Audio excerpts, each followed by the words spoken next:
जय सिया राम। हमारे शास्त्रों में कर्म को प्रधान बताया गया है। कर्म के जरिए हम सब कर सकते हैं, सब प्रकट कर सकते हैं, सब बना सकते हैं, अपने जीवन को संवार सकते हैं। लेकिन साथ ही ईश्वर की कृपा हमें प्राप्त हो जाए तो राह आसान हो जाती है। जो भी हमारा निर्धारित कार्य है उसको अगर पूरी लगन के साथ ईश्वर को समर्पित करते हुए किया जाए तो सफलता तुरंत प्राप्त हो जाती है। और वो कार्य कितना भी कठिन हो उसकी कठिनता भी जाती रहती है, सब सुगम हो जाता है। ऐसी श्री हनुमान जी की महिमा है, ऐसी उनकी कृपा है कि जिस पे हो जाती है ये कृपा उसके लिए सब सुगम हो जाता है। बाबा नीम करुणी जी महाराज का एक अलौकिक प्रसंग है जिसमें उन्होंने ये बताया है कि व्यक्ति बेवजह जब पैसे के पीछे भागता है तब तक उसकी राह मुश्किल रहती है, लेकिन जैसे ही अपने कार्य के प्रति वो समर्पित हो जाता है फिर पैसा उसके पीछे भागने लगता है। इसके पहले वाली कड़ी में, एक दो कड़ी पहले, आपने एक चर्चा सुनी थी शंकर प्रसाद व्यास जी की, जो कि बाबा जी के अनन्य भक्त थे और बनारस के रहने वाले थे और हनुमान जी की कथा सुनाया करते थे। कैसे वो कैची पहुंचे थे और उनकी कथा वहां पे हुई थी, उन्हीं से जुड़ा ये प्रसंग है। एक बार की बात है, वो कैची गए हुए थे और ये 1970 के लगभग बात है, 1970 की बात है। एक व्यक्ति बाबा से मिलने आया। उसने अपना दुखड़ा सुनाते हुए बाबा से कहा कि बाबा, जीवन में बहुत कठिनाई है, पैसे का बहुत अभाव है, घर में बेटे बेटियों का विवाह संपन्न नहीं हुआ है और खेती बाड़ी भी कुछ ऐसी नहीं है जिससे कि निर्वहन हो सके, इसलिए बड़ी कठिनाई में ये दिन गुजर रहा है। बाबा परम दयालु, पसीज गए, पिघल गए और उन्होंने अपने आश्रम में, कैची आश्रम में किसी से कहा कि 5 रुपया लेकर के आओ। उस वक्त 5 रुपये का भी मूल्य हुआ करता था, उसकी भी कुछ वैल्यू थी। और 5 रुपया उस व्यक्ति को देते हुए बाबा ने कहा कि जाओ इसका टिकट खरीद लेना लॉटरी का और अपनी पत्नी के नाम से खरीदना, 5 लाख रुपए की लॉटरी लग जाएगी तुम्हारी। ऐसा ही हुआ। वो जो जरूरतमंद आदमी था बाबा जी को प्रणाम करके गया और उसने अपनी पत्नी के नाम से 5 रुपए की लॉटरी खरीदी और 5 लाख की लॉटरी उसकी लग गई। कायाकल्प हो गया उसका। 1970 में 5 लाख की एक बड़ी कीमत हुआ करती थी, लगभग समझ जाइए कि लगभग करोड़ रुपए के बराबर वो 5 लाख भी हुआ करता था। तो ऐसे में उसकी किस्मत बदल गई उस व्यक्ति के। और ये सब बातें जो शंकर प्रसाद व्यास जी हैं, जो हनुमान जी की कथा सुनाया करते थे, उनके ध्यान में ये बातें आई कि बाबा जी तो लोगों की लॉटरी लगा देते हैं। वो हनुमान जी की कथा कहते जरूर थे कि अष्ट सिद्धि नौ निधि के दाता, असवर दीन जानकी माता। हनुमान जी की कृपा हो जाए तो वो तो अष्ट सिद्धि और 9 निधि प्रदान करने वाले हैं, लेकिन इस बात पर उनका भरोसा कभी जमता था, कभी नहीं जमता था, या डमाडोल वाली स्थिति रहती थी। तो उन्होंने जैसे ही जाना कि बाबा तो इस प्रकार से कृपा करते हैं कि लॉटरी लगा देते हैं, 5 लाख की लॉटरी। अगर इस तरह की लॉटरी उनकी खुल जाए, उनकी लॉटरी लग जाए, तब तो जीवन बदल जाएगा। ये जहां तहां जाना पड़ता है हनुमान जी की कथा कहने के लिए, भागना पड़ता है यत्र तत्र, तब जाकर के कुछ पैसे इकट्ठे होते हैं।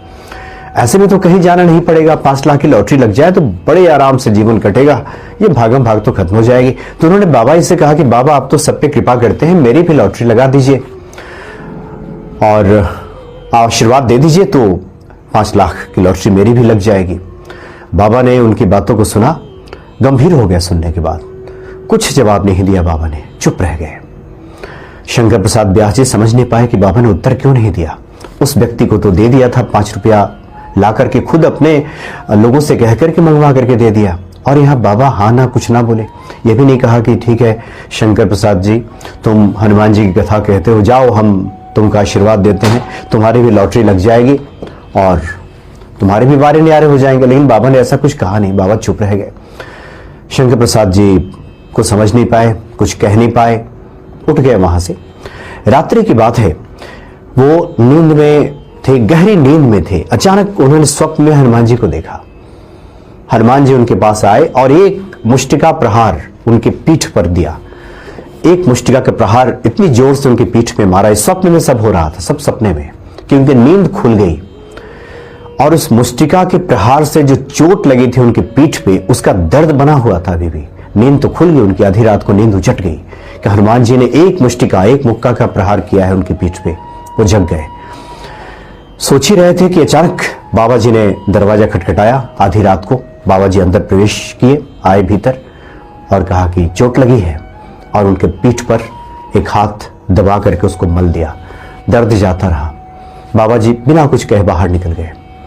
अगले दिन जब सुबह हुई, स्नान आदि क्रिया से निवृत्त होकर के शंकर प्रसाद व्यास जी बाबा जी के पास जब जाकर के उनका चरण वंदन किया, उनके पास जब बैठे तो बाबा ने कहा कि पैसे के लिए हनुमान जी की कथा छोड़ना चाहते थे?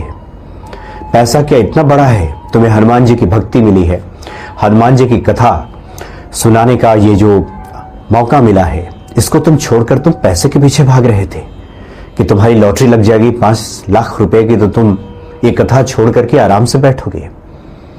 हनुमान जी तो बहुत दयालु है, इससे तुम्हें ज्यादा कहीं वो दे देंगे, क्यों ऐसा ख्याल तुम मन में लाते हो?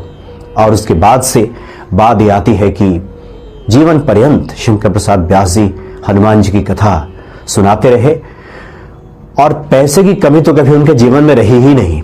पैसे की लालसा उनकी खत्म हो गई। इतना कुछ हनुमान जी ने दिया कि पैसे की चाह, पैसे की लालसा सब खत्म हो गई। पैसा, ये रुपया पैसा उनकी चेरी बनकर उनके पीछे पीछे घूमने लगा। ऐसी कृपा बाबा नीम करोली जी महाराज ने कर दी।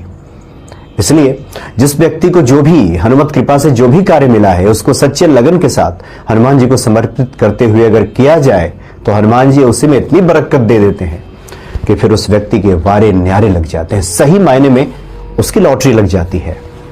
लॉटरी खुलने का तात्पर्य यह है कि उसका भाग्य बदल जाता है, उसका भाग्योदय हो जाता है। बड़ी महिमा है श्री हनुमान जी की, बाबा नीम करोली जी महाराज की, और जैसे जैसे इस महिमा से भक्त परिचित होते हैं, वैसे वैसे उनके प्रति ये श्रद्धा, ये भक्ति, ये विश्वास और बढ़ने लगता है। और जब ये भक्ति बढ़ती है, विश्वास बढ़ता है, हनुमान जी के प्रति प्रेम बढ़ता है, फिर उस व्यक्ति के लिए तो सुगम अनुग्रह तुम्हारे तेते, सब जो ग्रह हैं उस पे अनुग्रह करने लगते हैं। सब उसके दुर्गम कार्य जगत के जेते, सुगम अनुग्रह तुम्हारे तेते। उसके लिए कोई भी कार्य फिर कठिन रह ही नहीं जाता। बड़े अद्भुत हैं बाबा नीम करोली जी महाराज। जय सिया राम।